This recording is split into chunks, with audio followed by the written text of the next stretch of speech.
Hello बच्चों, जय तो संस्कृतम। कैसे हैं आप सब? बेटा, आपको मेरी वीडियोस कैसी लग रही हैं, उससे आपको कितनी हेल्प मिल रही है, आप कमेंट बॉक्स में बताइए। और आज हम लेकर आए हैं आपके लिए क्लास 8 चैप्टर 5 कंठ के नेव कंठकम की एक्सरसाइजेस सारी।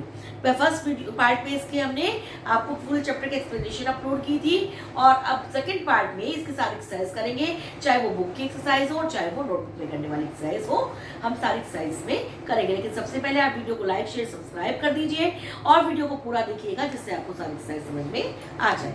तो शुरू करते हैं अपना चैप्टर बेटा, कंठ के नेव कंठकम।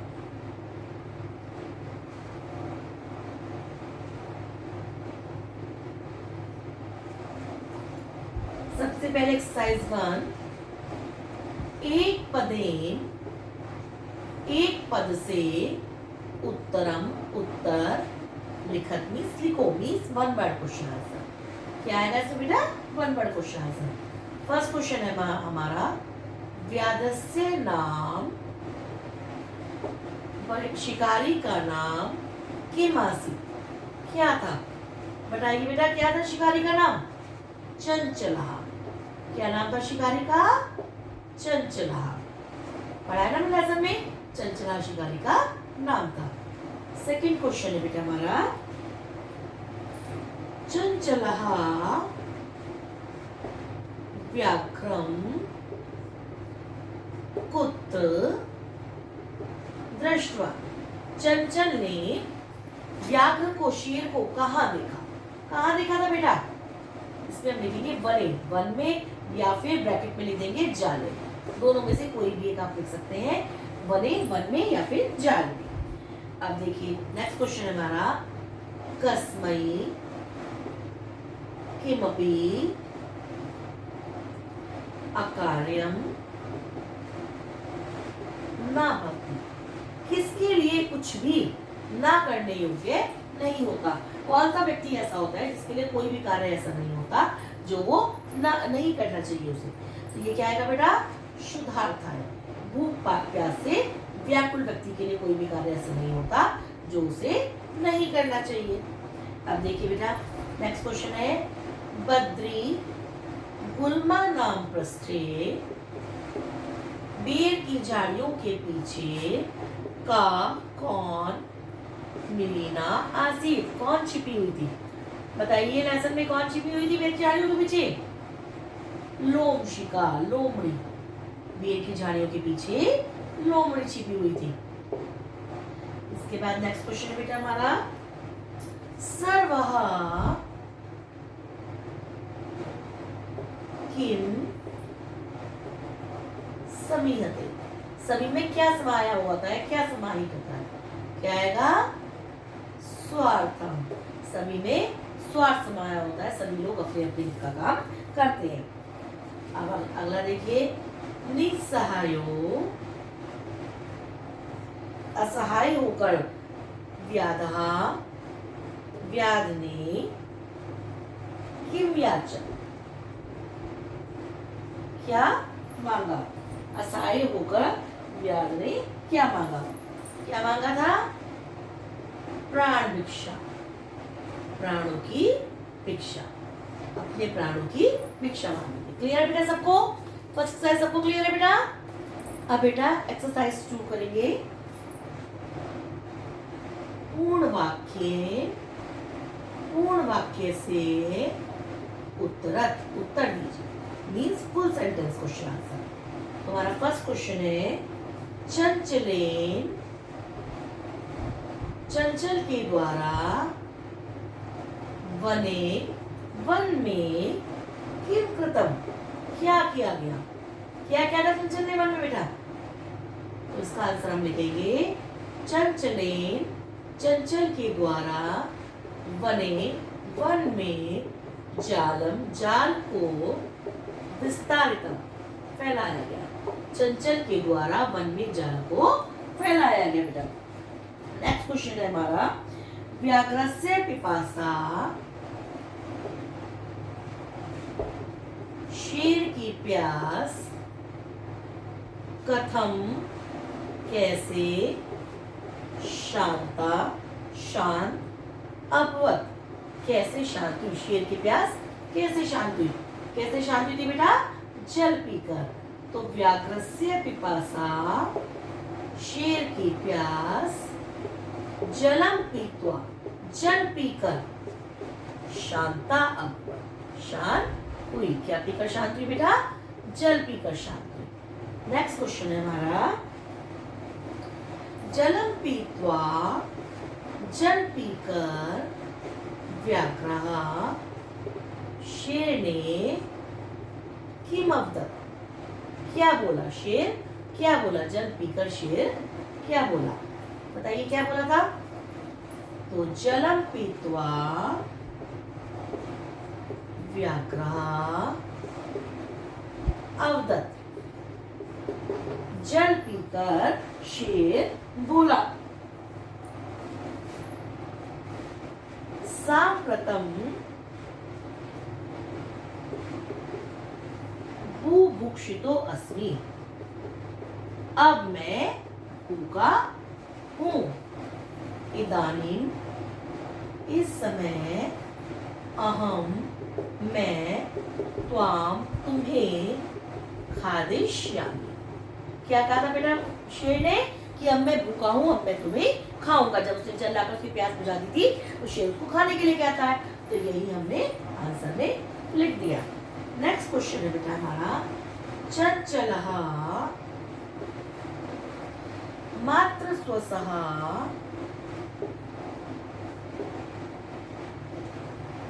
इति काम संबोधितवान। चंचल ने मौसी ऐसा कहकर किसको संबोधित किया, किसे कहा था मौसी बेटा, लोमड़ी को। तो चंचलः मात्र स्वसः इति लोमशिका, लोमड़ी को ऐसा कहकर किसे संबोधित किया था बेटा, लोमड़ी को। तो लोमशिकाम संबोधित वान। क्लियर है बेटा। हमारा फुल सेंटेंस में लास्ट क्वेश्चन है बेटा, जाले पुनः, जाल में फिर से, बद्धम व्याघ्रम, जाल में पुनः फिर से बंधे हुए व्याघ्र को, शेर को, दृष्ट्वा देखकर, व्याधः शिकारी ने, किम अक्रोध, शिकारी ने क्या किया, जाल में जब फिर से वो शेर बंध गया तो शिकारी ने क्या किया। तो इसका आंसर होगा बेटा हमारा, जाले पुनः बद्धम, जाल में पुनः फिर से बंधे हुए व्याघ्रम, शेर को, दृष्ट्वा देखकर, व्याधा शिकारी प्रसन्नो भूत्वा, प्रसन्न होकर, गृहम प्रत्यावर्तत मीन्स घर, प्रत्यावर्तत मीन्स लौट गया। अब क्या हुआ था, जब वो शेर दोबारा से जाल में बंद गया तो शिकारी खुश होकर घर लौट गया कि अब मेरी जान बच जाएगी। तो वही हमने आंसर में लिख दिया। क्लियर बेटा सबको एक्सरसाइज 2। अब करेंगे बेटा हम इसकी एक्सरसाइज 3। देखिए जैसा कि हमने स्टेटमेंट बोर्ड पर लिखी है, अधोलिखितानि वाक्यानि, नीचे लिखी हुए वाक्यों में कह का कौन, चाहे स्त्रीलिंग है चाहे पुल्लिंग है, कौन कब काम किसको प्रति कथयति किसके प्रति कह रहा है। मीन्स इसमें आपको ये बताना है कि जो सेंटेंस है वो स्टोरी में किसने कहा और किससे कहा। जैसे हमारा एग्जांपल दे रखा है, इदानीम अहम त्वाम खादिष्यामि, अब मैं तुम्हें खाऊंगा। तो ये किसने कहा था बेटा, शेर ने कहा था। और किससे कहा था, शिकारी को कहा था। तो हमने क्या लिखा है यहाँ पर, कहा में व्याघ्र ने कहा, और कब कहा, किसे कहा, व्याघ्र को कहा, बहेलिये को कहा। अब देखिए कल्याणम भवतु ते, तुम्हारा कल्याण हो, ये किसने कहा था बेटा, शेर ने कहा था। और किससे कहा था, शिकारी को। तो यहाँ पे हम लिख देंगे व्याधा। अब नेक्स्ट देखिए, जनहा मई स्नानम कुर्वन्ति, लोग मुझ में स्नान करते हैं। ये किसने कहा था बेटा, नदी के जल ने कहा था। और किससे कहा था? किससे कहा था बताइए? शिकारी को। तो यहाँ हम लिख देंगे व्याधम।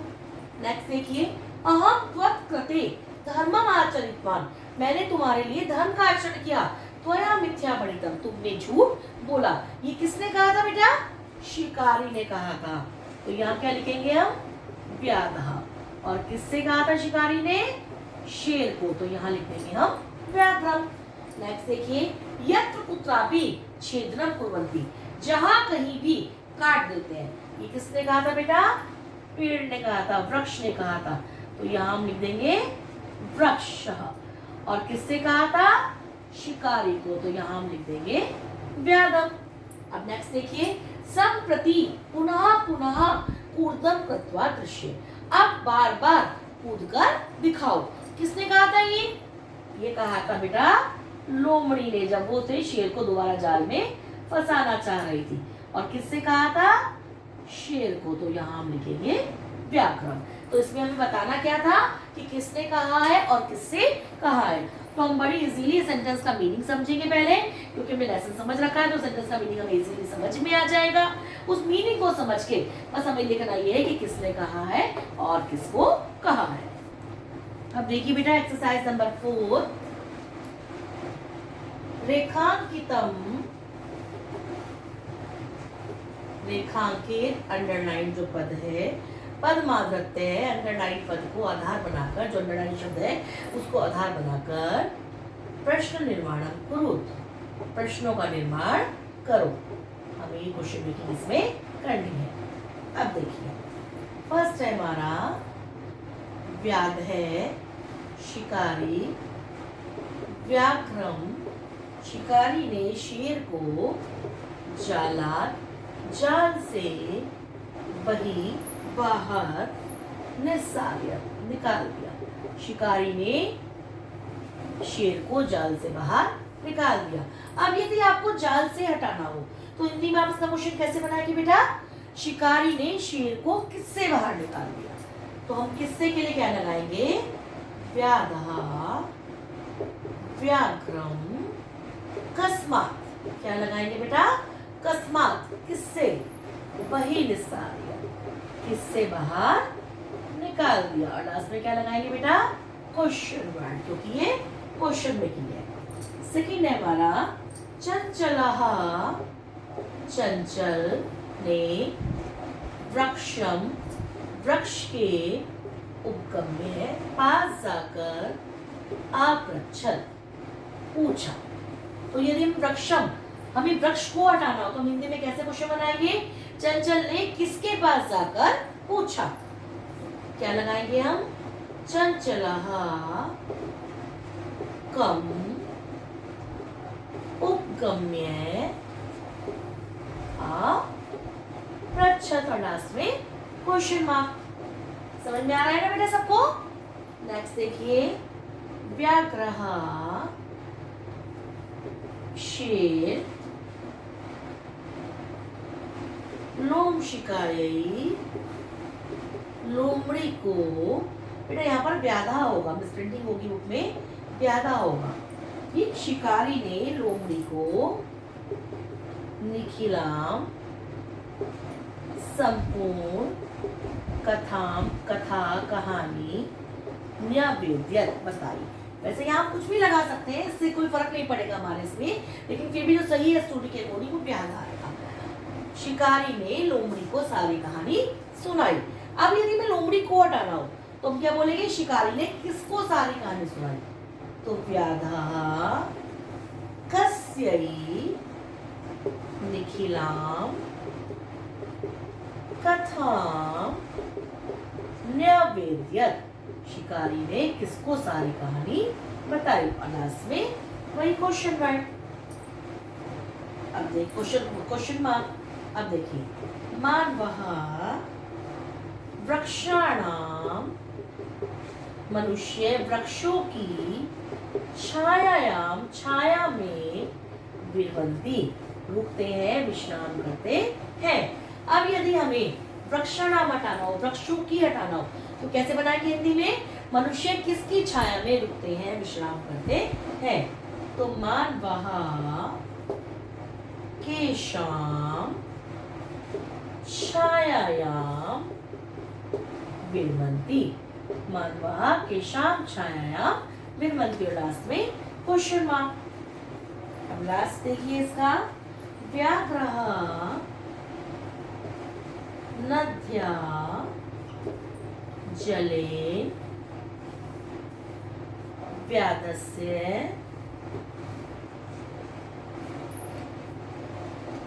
पिपासा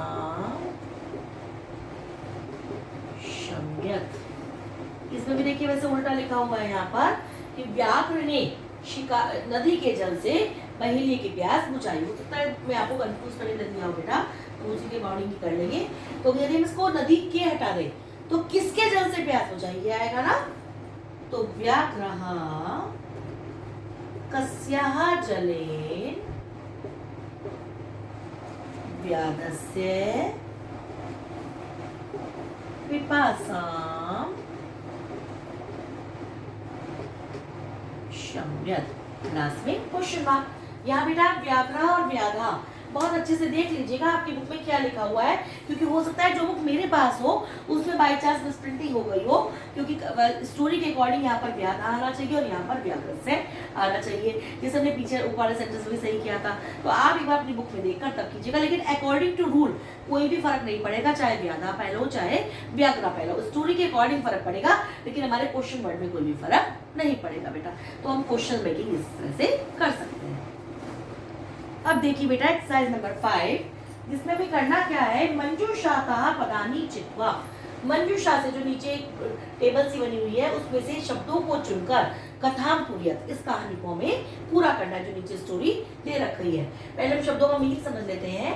वृद्धः, वृद्धः मींस बूढ़ा। सट्टाहसम, सट्टाहसम मींस अट्टहास के साथ ना जोर से। मोचितम मींस छुड़ाना। शुद्रा मींस तुच्छ। तरही तो, अकस्मात मींस अचानक। कृतवान मींस किया। कर्तनम मींस काटना। स्वकीय मींस अपने। दृष्ट्वा मींस देखकर। अब हम स्टोरी का आपको मीनिंग बताते जाएंगे और उसमें ये वर्ड्स फिल करते जाएंगे। अब देखिए, एकस्मिन् वने एकः डैश व्याघ्रः आसीत्। एक वन में एक डैश व्याघ्र शेर था। तो क्या आना चाहिए यहाँ पर, वृद्धः। एकः वृद्धः व्याघ्रः आसीत्। सा एकदा, वह एक बार, व्याधेन विस्तारिते जाले, शिकारी के द्वारा फैलाए गए जाल में, बद्धा मींस बंध गया। सह बहु प्रयासम, उसने बहुत प्रयास, डैश क्या आना चाहिए, कृत्वा, उसने बहुत प्रयास किया। किंतु जाला, लेकिन जाल से मुक्तः न हुआ, मुक्त नहीं हुआ, जाल से वो फ्री नहीं हुआ। डैश तत्र एकः मूषकः समागच्छत्, वहां एक चूहा आया। तो क्या आएगा बेटा, अकस्मात, अचानक, वहां एक चूहा आया। बद्धम व्याघ्रम, वधे हुए शेर को, डैश सह तमब्दत, वह उससे बोला। तो क्या आना चाहिए, दृष्ट्वा, बंधे हुए शेर को देखकर वह उससे बोला। अहो, अरे, भवान जाले बद्धा, आप जाल में बंध गए हो। अहम त्वाम, मैं आपको, डैश इच्छामि, डैश चाहता हूँ। क्या चाहता है, मोचितुम, छुड़ाना चाहता है, इस जाल से आपको छुड़ाना चाहता हूँ। तश्रुत्वा व्याघ्रः डैश अब्दत्, उसको सुनकर व्याघ्रः शेर डैश बोला। कैसे बोला वो, सट्टाहसम मींस बहुत जोर से हंसकर बोला, क्योंकि इतना चूहा, कहाँ छोटा सा चूहा और कहाँ शेर इतना बड़ा, तो वो सोचता है मुझे कैसे छुड़ाएगा, तो वो हंसकर बोलता है। अरे त्वम डैश जीवः मम साहाय्यं करिष्यसि, तुम डैश जीवा, डैश जीव, मम साहाय्यं करिष्यसि, मेरी सहायता करोगे। तो क्या आना चाहिए, शुद्रः, तुम तुच्छ जीव, छोटे से जीव, मेरी सहायता करोगे। यदि त्वम मां मोचिष्यसि, यदि तुम मुझे छुड़ा दोगे, त्वाम न हनिष्यामि, तुम्हें नहीं मारूंगा। तो क्या आना चाहिए, तरही, तो मैं तुम्हें नहीं मारूंगा। मूषकः डैश लघुदन्तै तज्जालस्य, कि चूहे ने लघुदन्तै छोटे दांतों से अब क्या आना चाहिए, स्वकीय, अपने छोटे छोटे दांतों से, तज्जालस्य उस जाल का डैश कर कृत्वा, डैश करके, क्या करके, कर्तनम कृत्वा, उस जाल को काट कर, क्या करके बेटा, उस जाल को काट कर, तम व्याघ्रम, उस शेर को बहिर्कृत्वा, बाहर निकाल दिया। तो हमने पहले टेबल के वर्ड्स को समझ लिया और क्या स्टोरी का मीनिंग समझ लिया, तो हमने सारे वर्ड्स को कितना इजीली फील कर लिया। तो कहने का मतलब क्या है बेटा, कोई भी संस्कृत एक्सरसाइज हो, आप उसका केवल मीनिंग समझ लेंगे तो आपको बहुत अच्छे से समझ में आ जाएगी और आप बहुत अच्छे से उसको कर पाएंगे, फिर आपको कोई भी दिक्कत नहीं होगी। अब देखिए बेटा एक्सरसाइज नंबर 6, यथा निर्देशम उत्तरं, निर्देश के अनुसार उत्तर दीजिए। ये एक्सरसाइज जो है बेटा आपके संस्कृत व्याकरण से संबंधित है, जो आपने बहुत कम पढ़ी है अब तक, क्योंकि आप अधिकतर बुक पर ज्यादा ध्यान देते हैं, तो संस्कृत व्याकरण संबंधित है। समझिएगा इसको ध्यान से। सा लोम शिकायई, उसने लोमड़ी को सर्वाम कथाम, सारी कहानी न्यावेदकनी सुनाई। अस्मिन वाक्य, इस वाक्य में विशेषण पदम की, विशेषण क्या है। अब आप बताइए, हिंदी में सोच के बताइए, यदि मैं आपको सेंटेंस दूं कि उसने लोमड़ी को सारी कहानी सुनाई, तो क्या आएगा विशेषण, डेफिनेटली सारी आएगा। तो इसमें हमारा विशेषण क्या आ गया बेटा, सर्वा, उसी को हमने संस्कृत में लिख दिया।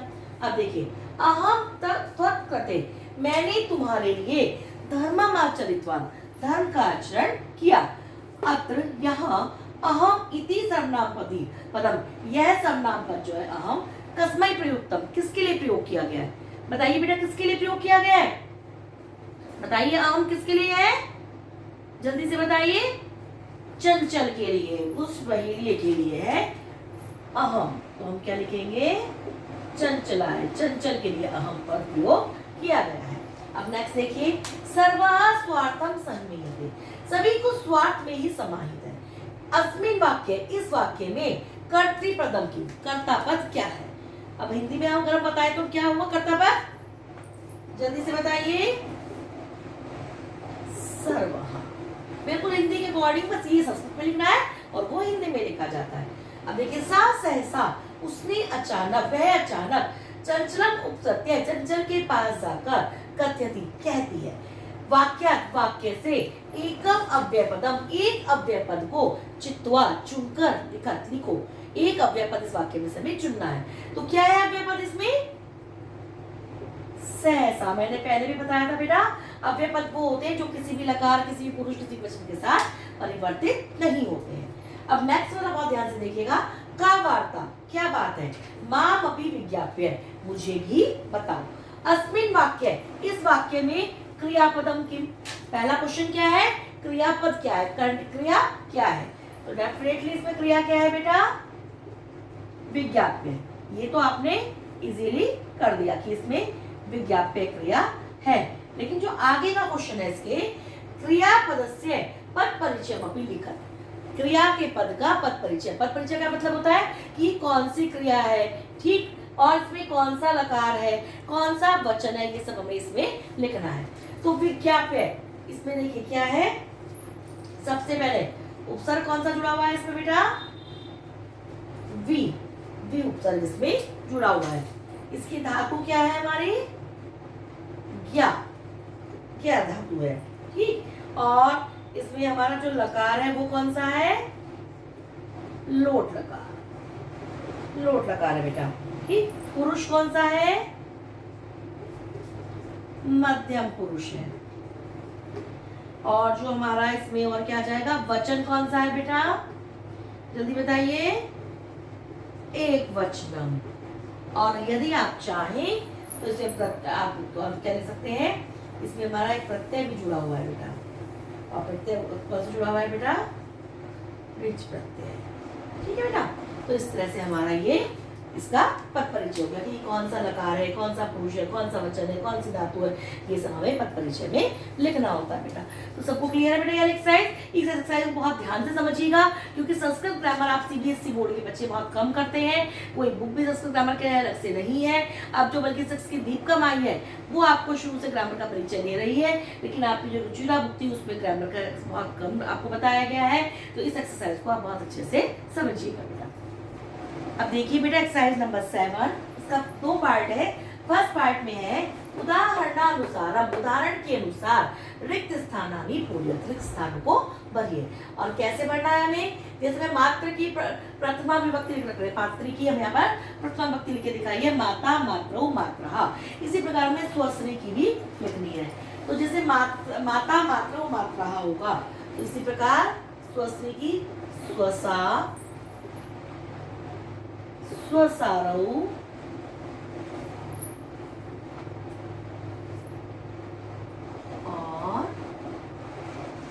स्वसारः। ठीक है, इसी प्रकार अब यहाँ मात्र की तृतीया विभक्ति रखी है, मात्रा, मातृभ्याम, मातृभि, तो हम ही स्वस्त्री की लिखनी है। तो कैसे लिखेंगे, स्वस्त्रा, जो सेम उसमें है वही सेम हमें इसमें लिख देना है, बस हमें पद चेंज करना है, शब्द चेंज करना है। स्वस्त्रिभ्याम, स्वस्त्रिभि। अब हमें यहाँ पर स्वस्त्री की सप्तमी विभक्ति दे रखी है, स्वसरी, स्वस्त्रो, स्वस्त्रिषु, और हमें मातृ की सप्तमी विभक्ति इसमें लिखनी है। तो क्या बन जाएगा, मातृ, मातृहो और मातृषु। इसी प्रकार स्वस्त्री की षष्ठी विभक्ति दे रखी है, स्वसु, स्वस्त्रो, स्वस्त्रीणाम। तो हम इसको क्या बना देंगे बेटा, मातुः, मातृः, मातृणाम। क्योंकि देखिए बेटा इतने सारे शब्द रूप होते हैं, अकारान, आकारान, ईकारान, उकारान, ठीक। तो हम सबको तो याद नहीं कर सकते, फिर पुल्लिंग, स्त्रीलिंग, नपुंसकलिंग अलग अलग तरह के होते हैं। तो इसीलिए हमें शब्द रूप बनाने का भी एक तरीका सिखाया जाता है कि जहाँ पर री की मात्रा होगी वहां पर ये कैसे बन जाएंगे, उसके लिए हमें प्रैक्टिस कराई जाती है। उसी प्रैक्टिस का एक हिस्सा ये भी है आपका, उसको ध्यान से देखिएगा, समझिएगा। अब देखिए बेटा एक्सरसाइज नंबर 7 का सेकंड पार्ट, जिसमें हमें क्या करना है, धातु प्रत्यय चालिका। इसमें हमें धातु बतानी है, कौन सी धातु है और उसमें कौन सा प्रत्यय जोड़कर ये रूप बनाएंगे, हमें बताना है। जैसे एग्जांपल के तौर पर मिली है गंतुम, गंतुम, गंतुम में कौन सी धातु बेटा, गम धातु, जाना, और उसमें प्रत्यय कौन सा जुड़ा हुआ है, तुमुन। तुमुन प्रत्यय जैसे हम आपको क्लासरूम रीडिंग कराते हैं, आपके टीचर्स भी बताते होंगे आपको, तुमुन प्रत्यय वहां प्रयोग होता है जहां पर किसी काम को करने के लिए वाला सेंस आता है, जाने के लिए, खाने के लिए, पीने के लिए, पढ़ने के लिए, तो वहां पर तुमुन प्रत्यय आता है बेटा। तो गम प्लस तुमुन। इसी प्रकार द्रष्टुम, तो इसमें कौन सी धातु हो गई बेटा, दृष्ट धातु, और फिर से तुमुन प्रत्यय। अब देखिए कर्णियम, कर्णियम में बेटा हमारी कृतु धातु होती है, करना, और इसमें प्रत्यय जो हमारा आता है वो आता है अनियर प्रत्यय। कौन सा प्रत्यय होता है बेटा, अनियर प्रत्यय। पातुम, जैसा कि आपको नाम से पता, सुन के बता रहा है, पा प्लस तुमुन, तुमुन का मोस्टली तुम शेष बचता है। जैसे गंतुम, दस्तुम में टा बन गया, वो केवल है सेम ही। इसी प्रकार खादितुम, तो खादितुम में बेटा खाद प्लस, जैसा आपको नाम से ही क्लियर है, तुमुन। अब बचा कृत्वा, कृत्वा कौन सा प्रत्यय में आता है बेटा, इक्त्वा प्रत्यय में, क्री धातु प्लस इक्त्वा प्रत्यय, जिसका मतलब होता है करके, किसी काम को करके। तो यहाँ पर देखा आपने कि मोस्टली में तुमुन प्रत्यय है, बाकी एक में अनियर और एक में इक्त्वा प्रत्यय। तो ये हमने पूरी एक्सरसाइज की चैप्टर 5 की कर ली है बेटा। अब उम्मीद है आपको अच्छे से समझ में भी आ गई होंगी। उसके बाद भी यदि कोई क्वेरी है तो आप कमेंट बॉक्स में मुझसे पूछ सकते हैं। आप पूरी प्लेलिस्ट देखिए बेटा मेरी, जहाँ भी आपको प्लेलिस्ट में लगे कि ये चीज़ मिसिंग है आप मुझे कमेंट बॉक्स में बताइए, मैं कोशिश करूंगी कि आपको अपलोड कर दूं। और यदि उसके अलावा भी आपको कोई भी ऐसा टॉपिक हो, हिंदी ग्रामर में, संस्कृत ग्रामर में, या फिर आपके एनसीईआरटी बुक्स में 5th से लेकर 10th तक में कोई भी ऐसा टॉपिक हो जो आपको चाहिए, या अपर क्लासेस के भी यदि आपको चाहिए, तो आप मुझे एक मैसेज कीजिए कमेंट बॉक्स में। मैं आपकी पूरी कोशिश करूंगी कि आपकी नीड को मैं पूरा कर पाऊँ।